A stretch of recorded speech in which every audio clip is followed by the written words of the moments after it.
Olá, seja bem-vindo! No vídeo de hoje, vamos fazer uma revisão histórica do famoso artigo de Ziegler-Nichols, publicado em 1942, cujo título é Optimal Settings for Automatic Controllers. Um pouco de contexto histórico. No final de 1941, os Estados Unidos foram atacados pelo Japão em Pearl Harbor. Com isso, eles entram oficialmente na Segunda Guerra Mundial.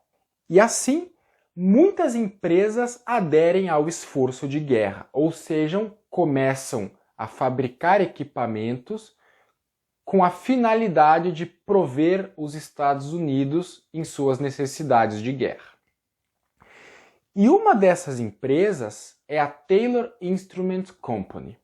A Taylor é uma empresa especializada na fabricação de sensores e comercialmente dedicada à venda de sensores térmicos, como termômetros. Mas, durante o esforço de guerra, ela fornece, além de termômetros, sensores de pressão, barômetros e sensores de umidade, higrômetros, entre outros.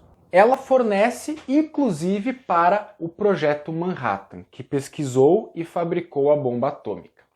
Nesta empresa, em 1942, trabalhavam dois engenheiros, John Ziegler, no departamento de vendas técnicas, e Nathaniel Nichols, no departamento de pesquisa e desenvolvimento.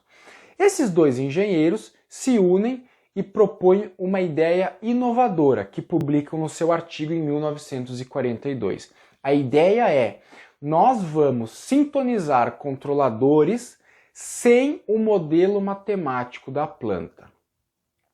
Eu vou ler uma tradução que eu mesmo fiz do primeiro parágrafo do artigo. Abre aspas. Uma abordagem puramente matemática para o estudo de controle automático é certamente o caminho mais desejável do ponto de vista da acurácia e rapidez. Entretanto, infelizmente, a matemática do controle envolve uma variedade desconcertante de funções exponenciais e trigonométricas, que não permitem ao engenheiro médio dedicar o tempo necessário para aplicá-las na solução de seu problema. Ou seja, eles já dão, na introdução, o tom de que é necessário técnicas de sintonia de plantas cujo modelo matemático é desconhecido. E o que eles propõem? Eles propõem dois ensaios. No primeiro ensaio, o engenheiro insere na planta um controlador proporcional e aumenta o seu ganho até que apareça uma oscilação sustentável, ou seja, o sistema em malha fechada atingiu a estabilidade marginal.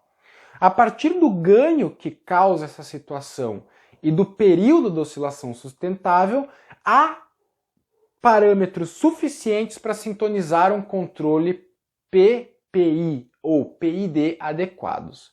No segundo ensaio, aplica-se à planta um degrau e observa-se a curva, que tem o nome de curva de reação. Se ela tiver o formato adequado, que é um formato em S, então é possível extrair informação suficiente para sintonizar um controlador PID adequado.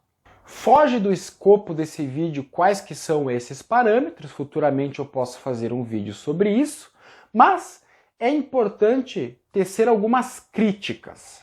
A primeira crítica é que nem todas as plantas permitem a realização desses ensaios. Por exemplo, o ensaio da curva de reação não é possível em todas as plantas, porque nem todas as plantas têm uma curva de reação como resposta ao degrau.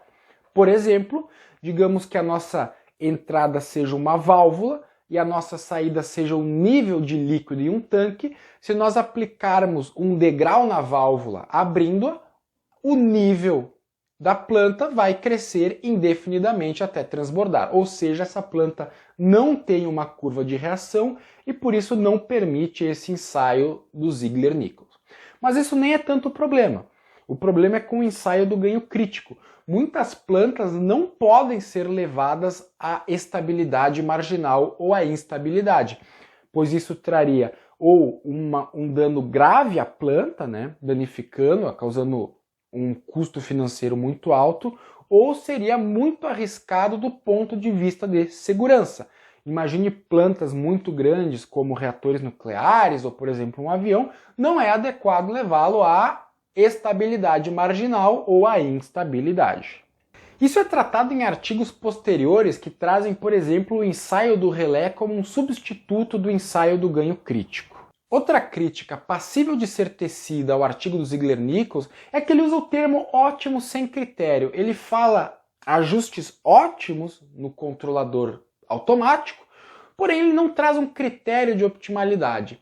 E o artigo também traz essa ideia de ajustes ótimos de uma forma muito qualitativa e não quantitativa, algo que seria criticado numa banca de avaliação hoje em dia. Falando em práticas de hoje em dia, o artigo original de Ziegler-Nichols não traz citações, o que historicamente era comum, porém hoje em dia, além de ser muito incomum, seria rejeitado na maioria dos periódicos.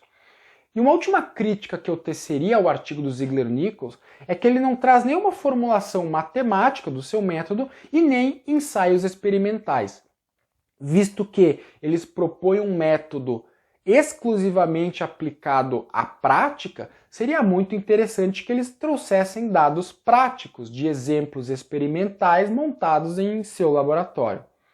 A ausência destes ensaios e destes exemplos deixa o leitor com o pé atrás, que é de fato o que aconteceu na recepção inicial deste artigo. Porém, depois, o artigo foi um grande sucesso, sendo bastante aceito na comunidade de engenheiro de controles como um dos artigos mais importantes da história. E isso acontece pelo principal ponto positivo deste artigo. Ele traz a ideia de sintonia baseada em dados, a ideia original e importante de que você pode fazer ensaios com a planta, coletar os dados e sintonizar um controlador sem ter uma descrição matemática da planta. E essa ideia, sim, ela se torna muito importante e muito popular. Hoje em dia, CLPs industriais que têm controladores embarcados nele têm a função de autotuning. E o que é o autotuning? Nada mais é do que o controlador realizar algum tipo de ensaio com a planta, coletar os dados e sintonizar os parâmetros do controlador. É óbvio que pode ser que não seja a tabela original de Ziegler-Nichols, que esteja dentro do CLP, mas o conceito é de Ziegler-Nichols, o conceito de sintonia baseada em dados, baseada em ensaios. E isso abriu um campo de pesquisa muito grande que persiste até hoje. Na URGS temos grupos de pesquisa de controle baseado em dados, em que a espinha dorsal dessa linha de pesquisa é a mesma ideia original de Ziegler-Nichols. Quais tipos de ensaios nós podemos realizar com uma planta cuja descrição matemática ou é totalmente desconhecida ou parcialmente desconhecida, para que façamos a sintonia de um controlador adequado para aquela planta? E aí existem vários desafios. Existem a questão de qual tipo de ensaio é possível fazer com a planta, e também há o desafio de quantificar o que é adequado, quais que são os parâmetros que nós vamos usar como adequado, né? Quais que são os critérios. Eu espero que tenha gostado desse vídeo, que ele é um pouco diferente. Aqui eu não ensino a fazer a sintonia por Ziegler-Nichols, eu dou uma ideia do contexto histórico em que esse artigo é publicado. Se achou o conteúdo interessante, deixe um like. Se eu falei besteira ou você ficou com alguma dúvida, por favor, deixe um comentário e nos vemos no próximo vídeo.